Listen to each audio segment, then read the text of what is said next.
It's your host Sully here once again. We're once again just tackling a cult filmmaker and seeing how they've evolved throughout the years and where they resonate in pop culture. We are talking today about the rather theatrical Baz Luhrmann. And here with me for this segment of the Giant Chat is Susie Singer Carter. How are you?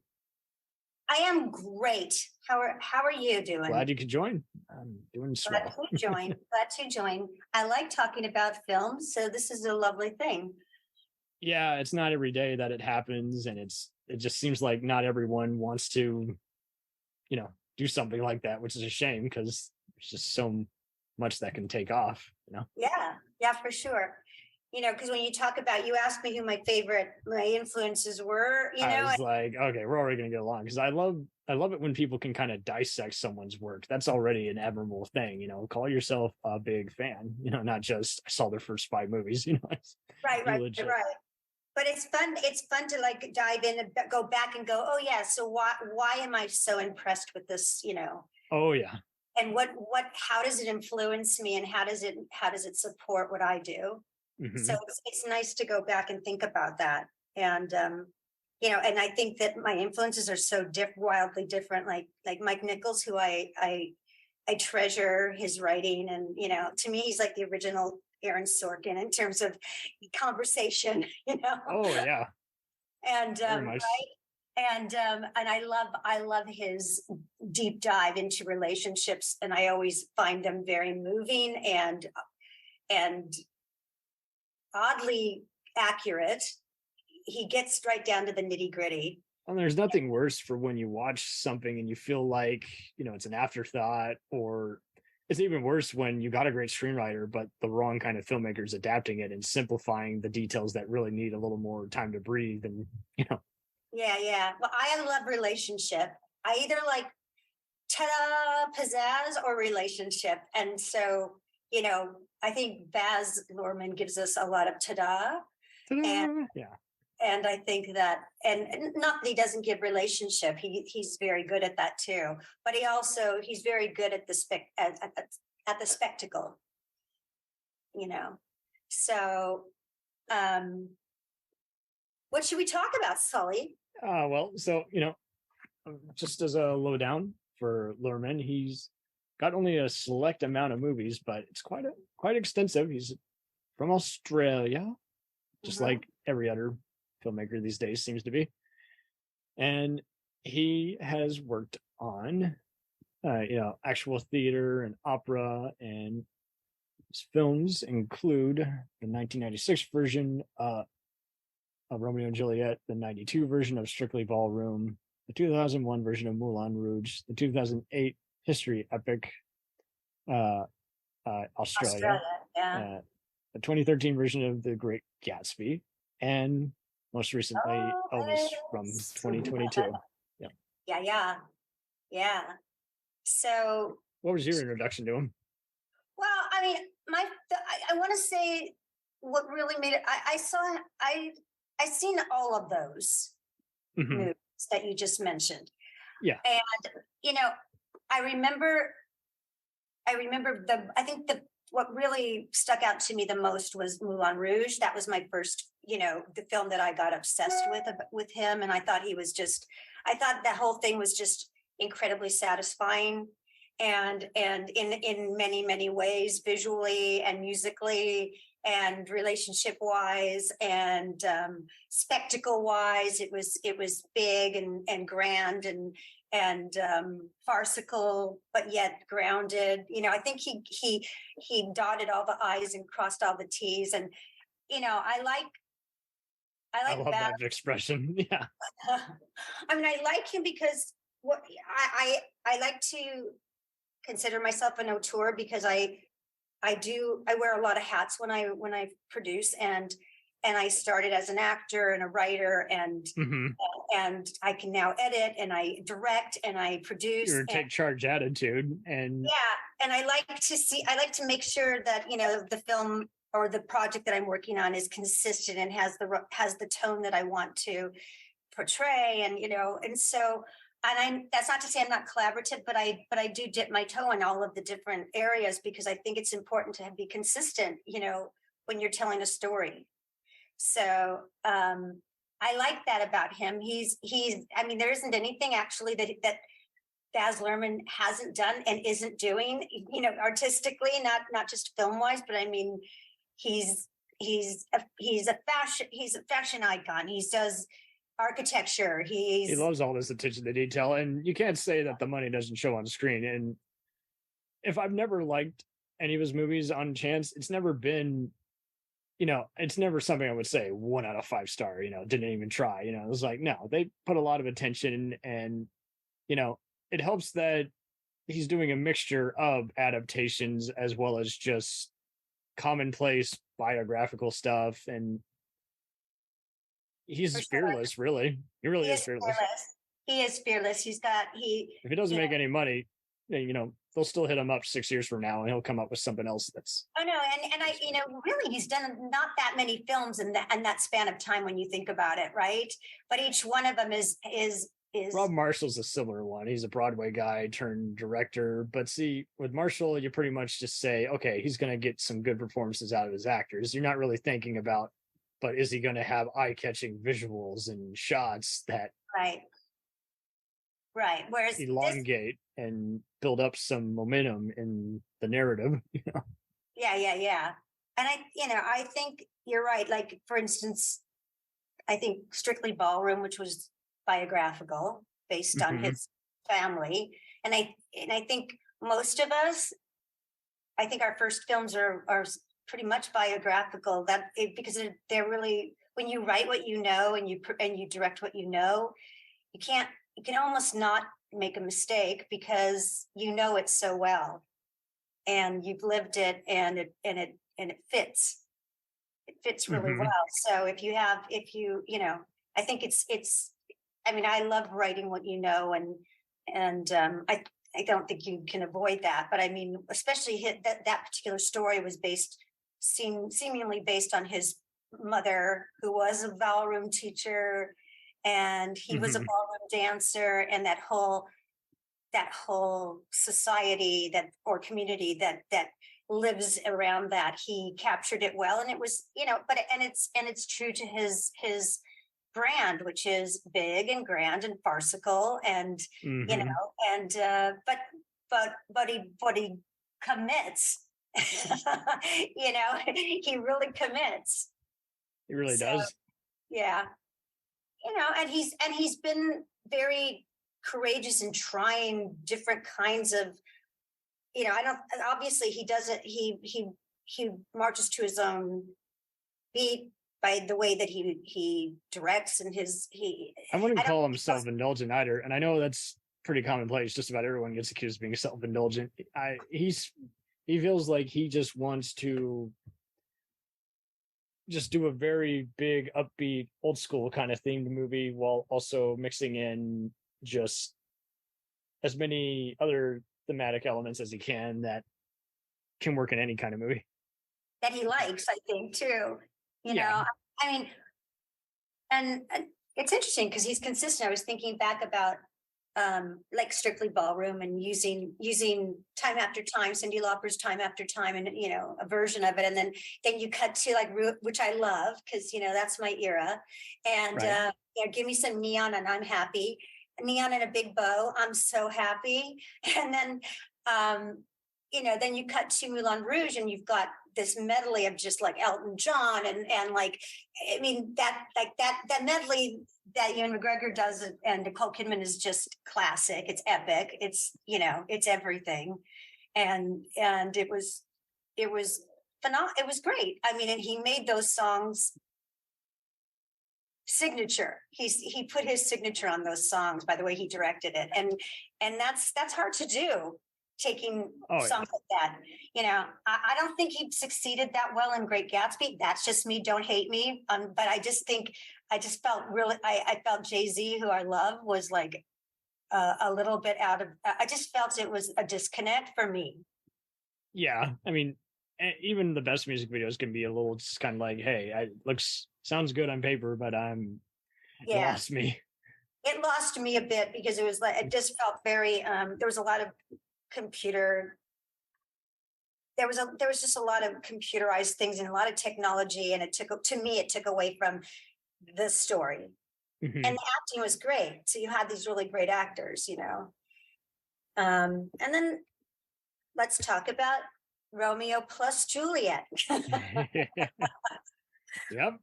I knew it was coming. I knew it was coming. Yeah. Did you see it? Have you seen it? Oh yeah. Yeah. Did Eons you like ago. it? I like some of the performances, especially how John Leguizamo has made it, and Bonnie Curtis Hall have chosen to be in some Shakespeare adaptations as well. I'm kind of just not crazy about the gun thing. I think it could have been handled a little better, Yeah. but I can't blame them for trying what they were doing. They're going with TV stars, and they were going with an original music score. I mean, any film that, again, whether I've liked it or hated it, I still had got to commend anybody who wants to put on a show, basically bring theater to the movies. I do think Moulin Rouge has a lot of great things about it. I know some like to smack talk about that nowadays, but I understand it's. I loved it. It was an opera to me. The two leads played well against each other. I mean, just from the poster alone, you're going for kind of almost a 50s kind of Technicolor. Absolutely. I love that. And I loved it. Whereas so I'm a huge fan of the original Romeo and Juliet, Mhm. and Yeah, I'll watch any Shakespeare adaptation, even if it's pretentious as hell. I mean, but I loved the first one, like with Olivia Hussey. I mean, oh baby, that was. I mean, that to me, there's no those two people. I can't think of the she guys. couldn't get past it. She and Zeffirelli couldn't get past it. It was like Zeffirelli, like that one, I can still watch it and cry. Like, I don't think he did a wrong moment in that film. I just thought it was perfect. So watching, I saw this Romeo and Juliet 70s TV version that had Alan Rickman in it about a year ago. It was a lot of fun. Oh, Alan Rickman was in it? Yeah, I forget who What he did is. he play? It's like the opposing family of Juliet's. I think he's one of the messengers or somebody who might also is willing to also get his hands dirty and kill Romeo. I think. You can find the YouTube clips. It's worth it. Okay. It's like, I mean, he's great. I love Alan Rickman, but who doesn't? Who doesn't, right? But I mean, yeah, Zeffirelli's next episode. Yeah, exactly. His version to me is the classic. It's the pinnacle of Romeo and Juliet. This to me, and maybe because it's just not my, I'm an 80s girl, so that was I wish I was an 80s dude. There was like all 90s references in there, and I felt a real big disconnect for me. And then, and I think I want to go back and look at it again, because I think I have to commend him for almost, sort of being ahead of the game in kind of like Lin-Manuel, casting a diverse cast like he did. That's a good contrast, because these were very diverse before that was really, really a thing. It's still, we were in 2001, we were still getting just, here's your white guy movies, here's your black audience movies. I mean, we didn't ever see even women were separated. Check flick, totally. Guys movie, check flick, guys movie. It's like, totally.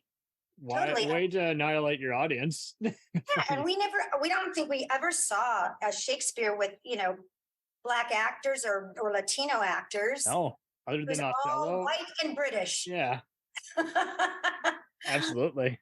Yeah, and so this was that was refreshing, and I think what was his name? The guy that played the black actor. Lawrence Fishburne played Othello. Yeah, but no. Oh, Henry Paranoid. He was excellent. Like he and John. Oh, in Moulin Rouge. Yeah, I'm trying to. No, not Moulin Rouge. And Romeo plus Juliet. Those were the cousins. They were amazing, and they stood out to me. And I also thought like his version of Prince's Dove's Cry was good. So those are my favorite parts of it. But I need to go back and revisit it. For sure. But he definitely has his, he's definitely consistent. And I don't know about you, but I feel like there's some parallel to Joel Schumacher in a way. Thank you. Yeah, because Joel gets shat on quite a lot, and it's like, I can't hate the guy, even if I've seen a movie of his I didn't care for. He's got a great eye for art direction, and if you've ever seen the Stars documentary show, uh the the directors, he always just talks about, I want to show how lovely people can be in just terrible situations. It's like, see, this is why I like the quirks that of various filmmakers, just finding just unusual stuff, and that's your signature. Everyone's for a while was just trying too hard to be the next Hitchcock and have a crazy plot twist. Some of them still are. This is like Christopher Nolan and M. Night killing me. You don't need a plot twist anymore. It's not even a signature. It's bad. It's just arbitrary. Yeah. Can I tell you a little anecdote about Joel Schumacher? That's what we're all about.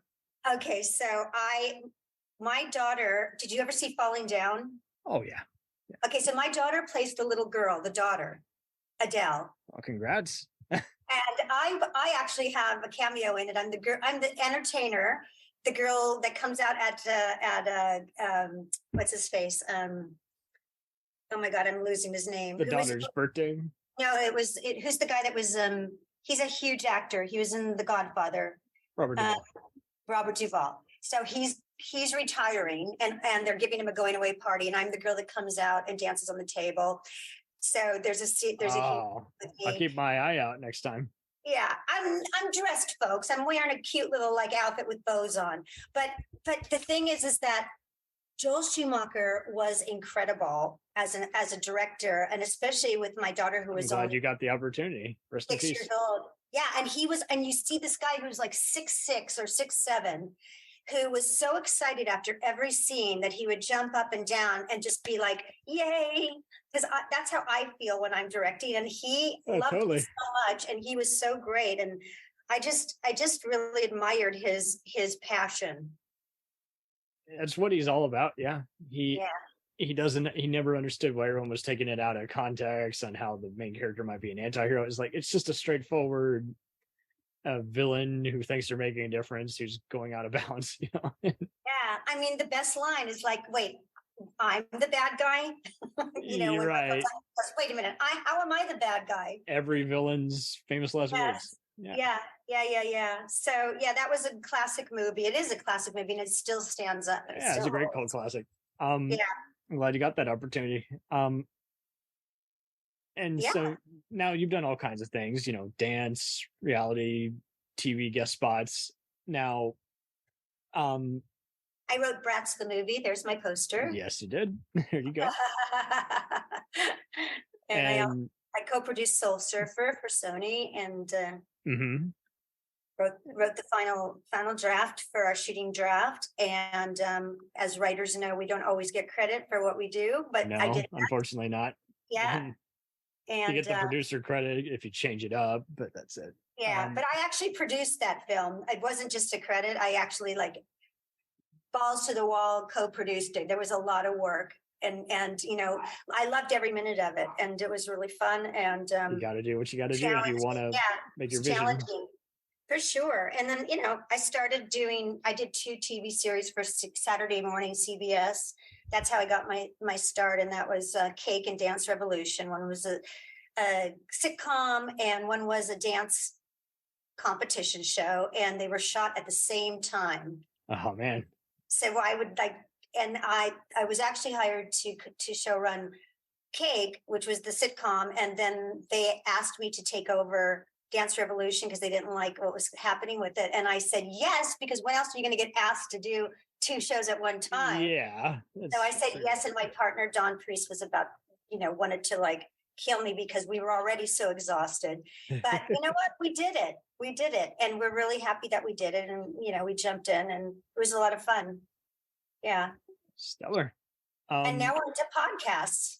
Right. And you got another upcoming project that's in development. But you got lovely tattoos, by the way. Oh, thank you. What does it say? Well, this is my mother's signature from a birthday card that she gave me. My mom just passed away in July. My condolences. And, thank you. And so I love it because she's with me all the time, because it's her writing, and I love it so much. Do what you got to do. Yeah. And this one is my 2 little girls, and it's an infinity, and it has their name. I love that. That's what I recognize. It was an infinity. Yeah. I like tattoos that mean something. I like films. I don't like films that don't give you a gift to take home. Yeah. And So with the Yeah. films that have been brought home, how would you describe Lerman's style? Like, yeah, you described it similar to Joel Schumacher, which is Yeah, I mean, fair. I think it's Because they're interesting what because other you would think he's theaters? gay, but he's not gay. He's, because of he's very flamboyant He just and loves the theater. This is he what he loves loves. theater. He loves opera. He loves music. He's really, I feel like we could be family because I love everything he loves. He loves dancing. He loves music. He loves opera. He loves Broadway. And he tries to incorporate that at all times in all of his movies. And Because Rob Marshall tried to do that with like Chicago and then one of the Pirates movies and then uh-huh. Nine with Daniel Day-Lewis and Nicole Kidman. But Chicago was pretty damn good, though. I liked Chicago. fair enough. I think it's interesting how I would describe Baz Luhrmann, and I'm probably going to be criticized for this. I feel like he kind of even takes an Elia Kazan kind of approach. He wants In what way? he wants dynamite acting, but he That's also he doesn't want them to necessarily carry the movie so much as being a perfect corner for him to frame yes, that's true.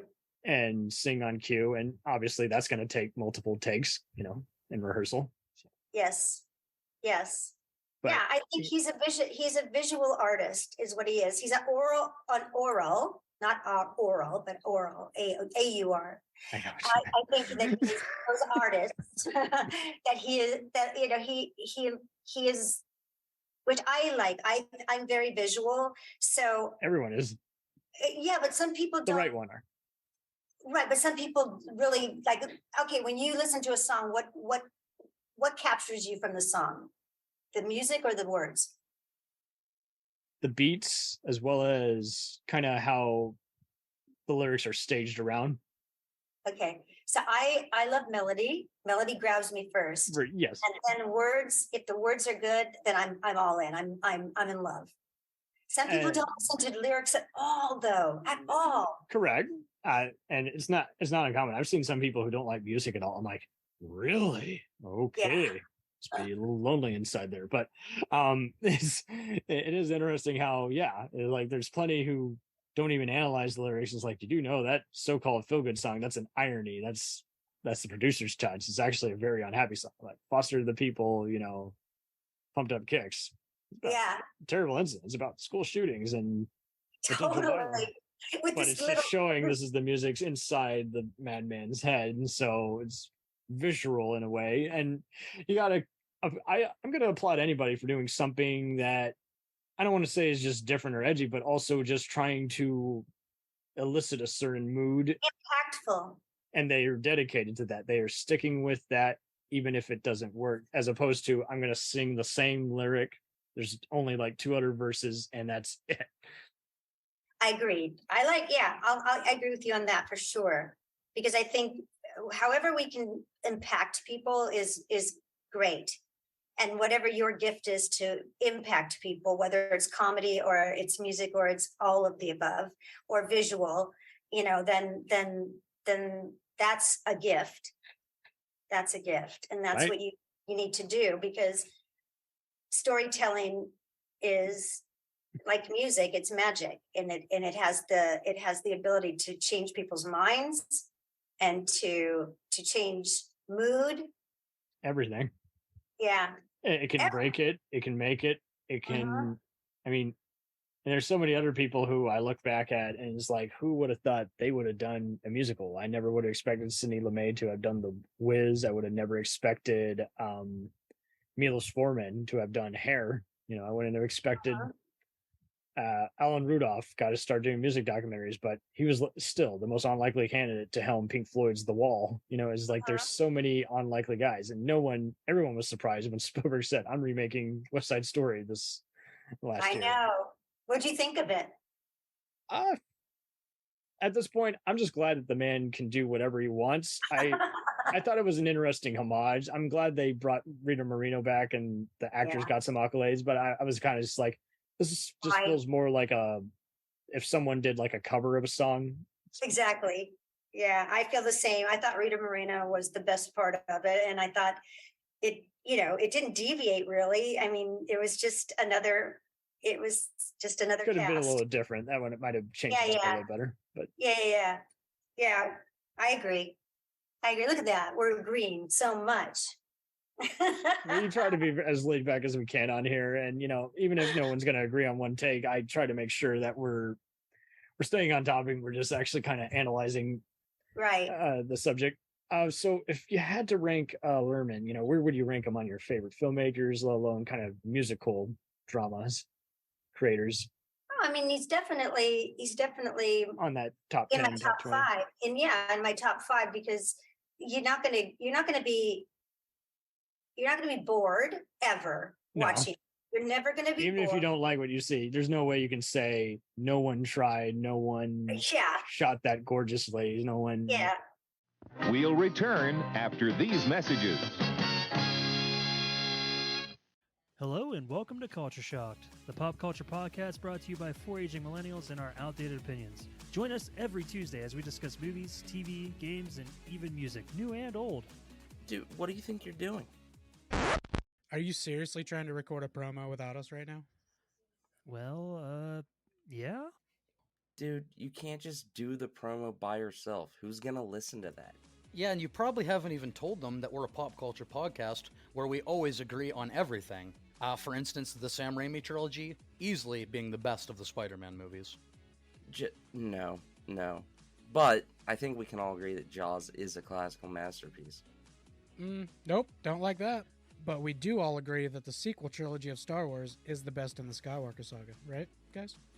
That comment is so ridiculous. I don't even know where to begin. Anyways, that'll do it from all of us here at Culture Shock. Thanks for listening.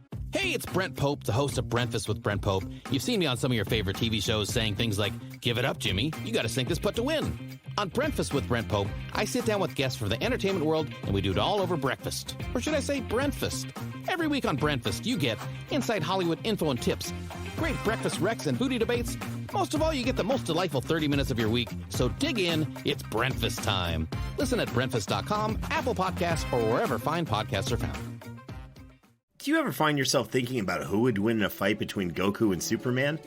Hi, I'm James Gavsey, and on the Who Would Win show, me and my co-host Ray ignore anything important happening in the outside world and debate fictional battles between characters from comics, movies, and video games. We got a new show every week, and almost always am I the winner. Yeah, not true, Ray. In the past, we've discussed such matches as Captain America versus Darth Vader, Solid Snake versus the Iron Giant, classic matchups like RoboCop versus Terminator, and even the Muppets versus Sesame Street. That one was crazy. So if you're a fan of geek culture and love a spirited debate, check out the Who Would Win show wherever you get your podcasts, or check us out at whowouldwinshow.com.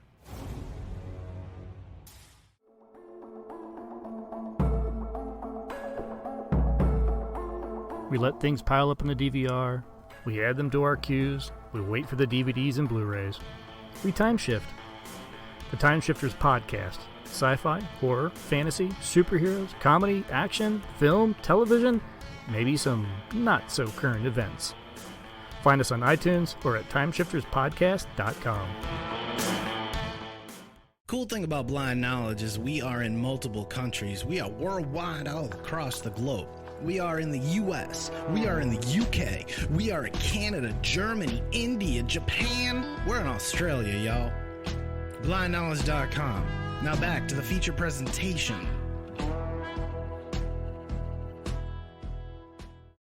And you're going to find something in it that you love, whether it's a dance segment or a musical segment, or, however his direction, which is always, offbeat in a way, right? I mean, he's definitely... Offbeat's probably the best way to put it, because he's not trying to be just like any other musical either. That you can tell it's him versus, say, with someone who did a musical recently. I'm trying to think too. Well, you just mentioned a couple. It was who did Chicago, or who did that was Rob Marshall. So. Yeah, and Marshall's kind of more. I mean, even the Hamilton movie. I was glad they made a movie version, but there were times where they went a little too back into the audience. I'm like, you're taking me out of the moment. Focus. Yeah. Stay on stage. Stay on stage. Trying to make this look theatrical. That's the gimmick. I mean, okay. So who did Hairspray, the movie? Oh. Who directed that? Check it out. Look it up. Yeah. Yeah. because I liked it. I thought it was interesting Yeah, casting. John Waters did the original one, and this one was by Adam Shankman. Wow. Oh, Adam. Okay, so Adam's great at musicals because he's a choreographer, right? Yeah, and he often does a lot of dramas and comedies. Yeah. But he started out as a choreographer, and one of his dancers, who's now she's a pretty big director, and what's her last name? She was a friend of mine. I can't think of her last name now. Ann Fletcher. Ann Fletcher. All right. One of her is like his protege. He pushed her into directing. He said, "You can do it." So, and she has. And no, he's great because he's got the eye of a dancer and a choreographer who can see. I see what you mean. I didn't realize she was behind the proposal. Wow. Yeah, yeah. She started out as just one of his dancers, and in fact, she did. My partner, who I produce with, his company used to hire her to choreograph infomercials and commercials. Oh, nice. Small world, though, right? It really does all go together. Just like you want all the various beats of a gag of a comedy bit to land, you want the various dill involving a commercial and the joke, and same thing with the dance. You want to make sure who's the opposing dance team, who's the opposing force in the room, and just like an actor, you do want to know, why am I ending up here? Should go over here. Right. I mean, and we need to touch at least a second on Elvis, the latest. Mm-hmm. So what do you think? I mean, I don't know if enjoyed it. I thought it was, but it's just a tour de enjoyable. force. Yeah, it's interesting to just see kind of a simple summary, I would say. I mean, I think that he focused on his manager, and I think that we haven't seen that a lot. And I know that Tom Hanks got. Yeah, you had to hire a likable actor playing a villainous part. It's just much better that way, as opposed to someone who we can easily hate, But it's the first time that Tom Hanks has gotten some slack on his characterization on the Colonel, and I think But I didn't hate him. I thought he did a good job. I don't understand. I think a lot of people get way too technical. I mean, he was supposed to be portraying an aging. Who had a weird accent. That was his accent. People were throwing shade on him because of the bad accent. But guess what? I think they hate it when an actor just deviates, and then they hate it when they don't deviate. It's the formulaic thing. It's the same thing with all these Star Trek shows where we're getting people complaining about them doing something different, and then they're praising it and criticizing it when it goes back to the typical formula. It's like, so what do you want? Because you're not making any sense, and if you're just gonna hate to hate, then you're not being constructive. You're just being one of the people we ignore on the internet. But that's probably it. Yeah. And you've done some music and dance choreography too, right? Yeah. I mean, do you know? Okay, so I'll just give you. So from your eye, do you have the choreographer in your head? You're just like, ooh, Mr. Beat. Well, do you ever have that come alive? I love dancing. I am a wish I was a dancer. Like I can dance, but I mean, I've always wished that was my career because I love it so much. I dance hip hop. That's my drug of choice. Nice. And I've actually competed, and it's become I call it my own meditation because you can only think of the music and the way your body's moving. You can't think of anything else when you're nothing dancing. Else. If you're going to be the next Bob Fosse, you got to. Yeah, I love it so much. But yeah, I mean, my family were all musical. My mom was a singer. My dad was a Renaissance man in the music industry, and Chuck Lorre, the showrunner, produced me and another girl in a group called Two Chicks back in the 80s. And wow. And we were one-hit wonders. We had a hit called Bad Dreams in Hollywood, and then Chuck went on to become a huge showrunner. And we did a really meta. You should have told him, "Hey, where the hell you been? Waiting for your office to call me." Yeah, he's a little busy. Chuck's a little busy. At the time, he was writing. I think he was making money writing birthday cards and those, like he was writing for for greeting cards. It's so funny how life turns around, right? You never know. And but it's just one of those stories that he stopped producing music. But it was great fun. We did a pretty high-end music video. You can find it on Google. If you Google Bad Dreams in Hollywood, you'll get a kick out of it. It's a good laugh. Oh, nice. Yeah, you'll find it. Two girls, me, a blonde and an Asian girl, Filipino girl. Diverse, folks, diverse. But we were adorable at those back in the day. They called us the best of the post go-go girls. So totally. on vinyl records. But it was a lot of fun.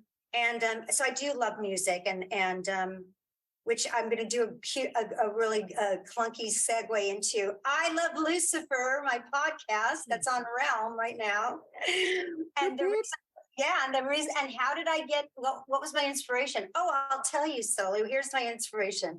I was in one of the last productions I did as an actress was called Scream Queens, and it was an original musical, right? And so it was about these Scream Queens at a convention who were signing autographs and waiting for Roger Corman to show up. And why is my phone doing beep, beep, beep, beep? I don't know where my phone is. Roger Corman's calling. I don't know. Roger, see, there he is. It took this many years to get him. So anyway, so I love that. And then I was also at the time married to a sci-fi star from Babylon 5. And so I would, I did come. Are you a fan of Babylon 5? 100%. Yeah. Okay, so Jason, I love Marcus. So nice. Oh, so I was married to him? I do. Nice. Okay. That had to be fun. Okay, good. So I accompanied Jason Carter on many convention, and and saw the whole atmosphere, and I saw how many people were just, it was just such a fertile place. It's full of gamers and horror fans and sci-fi fans, and they're just really dedicated. And I thought, what a great place to play. And so I created a show originally called Scream Queens, now called I Love Lucifer, about two B movie stars who fight movie monsters by day and real monsters by night. And it's just, completely high concept, but super fun, super scary. The tone of it is American Werewolf in London. Scary, but it's a buddy film. It's a two-hander. But we also have Adam Levy, who plays our narrator, who's from The Witcher, and also he's now a regular on HBO's Industry, which is full of sex, you guys. It's very fun to watch, but it's good. It's interesting. So and he's wonderful. He's fantastic. We give him way too many words, and God bless him, he says them. I'm glad he's willing to give complete dedication, though, because there's so many who will slack despite being talented. It's like, okay, well, what do you need help with? Be honest.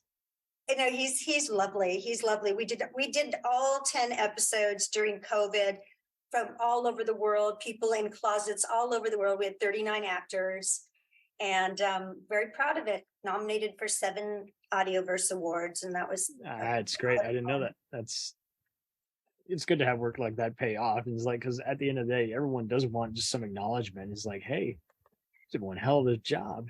Yeah, I mean, I think it's a fun romp. I think it's female driven. It's funny and it's warm, believe it or not. And I got one of the reviews I got was Susie Singer Carter puts the heart in horror, because I'm not a big horror fan, and I loved that. I'm the same way. Give me a monkey's paw thing, but don't have people being tortured just nonstop. Thank you. I'm with you, Guy. I'm with you, my friend. I don't like that. So this was my version of scary, and it is scary. I mean, I've had people say I can't listen to it. It's so we painstakingly put together as our soundscape is I think as awesome as you can get, and with Zoom and all other kinds of things. There's so many ways to. Is like you're doing what you used to do when you just listen to a cassette or a CD. Is like you're creating something that for years was just restricted to you had to know someone who was a music producer or Right. Yeah. No, now you can do, I mean, we're Don Priest, who's my writer and a co-writer, co-producer, co-director on that project. He is an editor for the past 20 years. And so he's, I'm glad you have a reliable crew. Okay, well, we can do it. We can do sound, but that's not what we get paid for. But, when push comes to shove, when you got to do it, you got to do it. You got to make sure it's right. And yeah. To prevent it from being a grind, you got to just be so focused whenever. Yeah, we made our own Foley. If we couldn't find it, we made it. And try doing, and scream. It's hard to record screams over Riverside without a lot of distortion. But I think we nailed it. And as far as that goes, and we did the more you keep reducing, the more you can fix a lot of stuff. It's only if it's just too raw sound, Yeah. So, listen, if there's a will, there's a way. And if you're passionate about something, you'll get it done. And we were passionate about this, and everybody that all the actors were fantastic. And they and you had wanted to do it for a while. Well, we had a deal at Fox for a TV series for Scream Queens, which became I Love Lucifer, because who was it that had Scream Queens? They came in to Fox after us, and Ryan Murphy.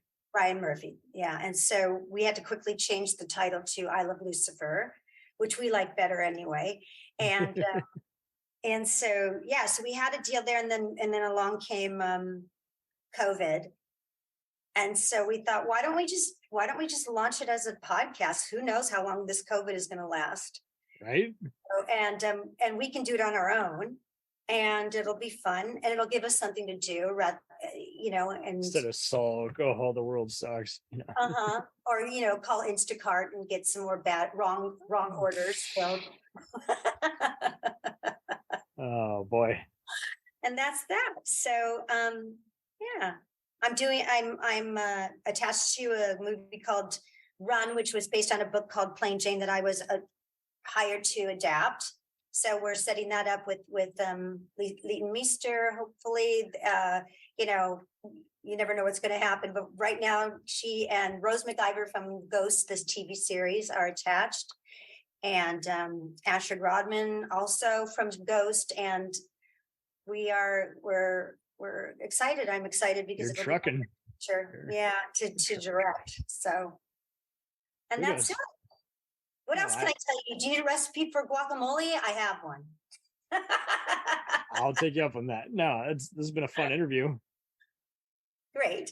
Good. So, and altogether, would you say that altogether you're just, if people are going to be inspired by their icons, what should they mainly be doing instead of just saying, I want to do that, because it's so easy to just sit around, talk smack, and not do anything. Well, now, what should people be doing right now if they're at their job and they got it all, they got family, they got work, they got a good house. Yeah.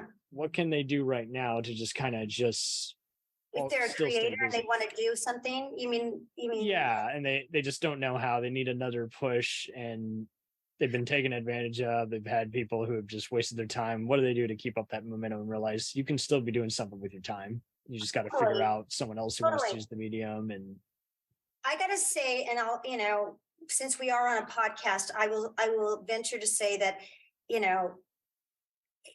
we still, the podcast world is still open to everybody. And so you can do proof of concepts. You can do whatever you want on a podcast, because guess what? You can launch it yourself.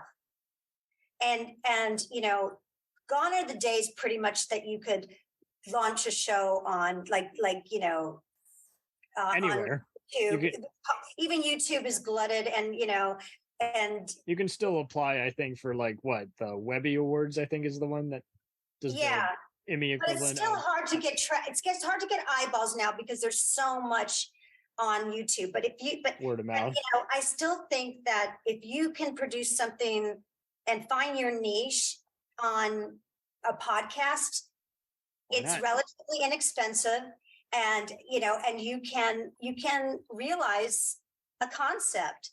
So I think that's that's the thing that is still there. And I think so we can do that. And if you can do that, so if you've got a movie or a TV show or just a concept for an interview show, whatever it is, do it. Just see it. Just try it out. And then, see what kind of traction you get and see if you like it. Maybe you don't like it. Right. At least you can say you did it, Did it, yeah. And it's still the wild, wild west for podcasts. And where else can you just produce your own show and get it out there and distribute it and go, bam, I'm a podcaster now. I'm making content. 1,000%. That's cool. That's cool, right? So cool. And I think that, and then you can also, you can purpose it for YouTube as well. You can do your own channel on YouTube, which I do, and give yourself some time and give yourself some grace, and let yourself and breathe. Yeah, like just give yourself some accolades for doing it. Scott, I did this. Listen, I never did a podcast before, and my interview podcast that really was inspired by my short film, My Mom and the Girl. Love Conquers All. I mean, I didn't even expect this. I wasn't going for this at all. I just wanted to have the conversation about caregivers. Just an alternate way to adapt it. Yeah, and we won Best Podcast by a New Media Film Festival in 2020. We're like, wow, that's crazy sauce. Well, in the right time for that kind of audience. So many people value personal wellness and mental health and all other sorts of just how to learn and better yourself and fix any other issues and talk about stuff that is strenuous, really. And not talked about, right? So people don't want to talk about it, but they need to talk about it because it eats you up. Yeah. And it's like any kind of stress or any kind of disability, any kind of bad habit. Eventually it rears its ugly head, and you got to face the music, and you have to embrace it. You have to embrace it. That's what Arthur Miller said it. It's my favorite, one of his favorite things. He and Tennessee Williams were so fortunate to have so many of their works adapted.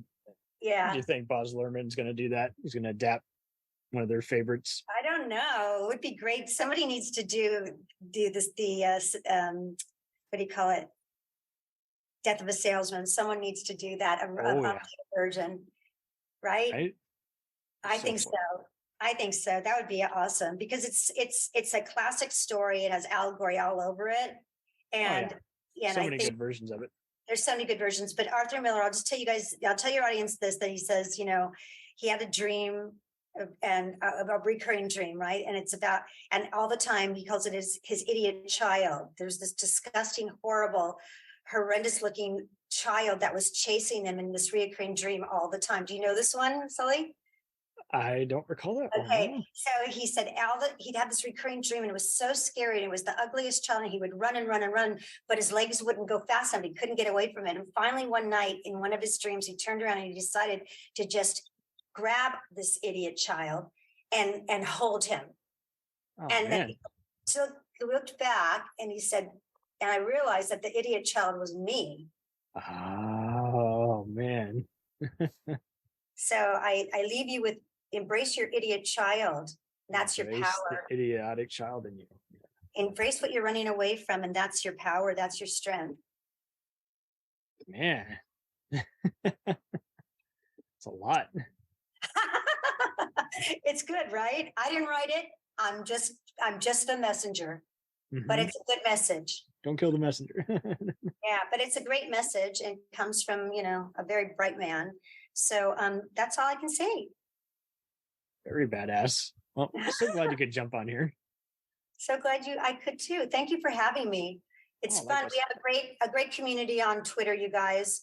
If you want to follow great podcasters, get onto Twitter. I promise you, follow the show, follow my show. And there's just so many shows out there with great information, great people, and our community is rocking. Don't you agree? I concur. Yeah. Yeah. You're doing your best to just really hit on some hard topics. Thank you. Thanks. Well, thank you for having me, and I look forward to keeping up with you guys. And totally. Thank you. invite me back. I'll be back anytime you want. You know it. This is a fun interview. All right, my dear. Thank you. Godspeed to you.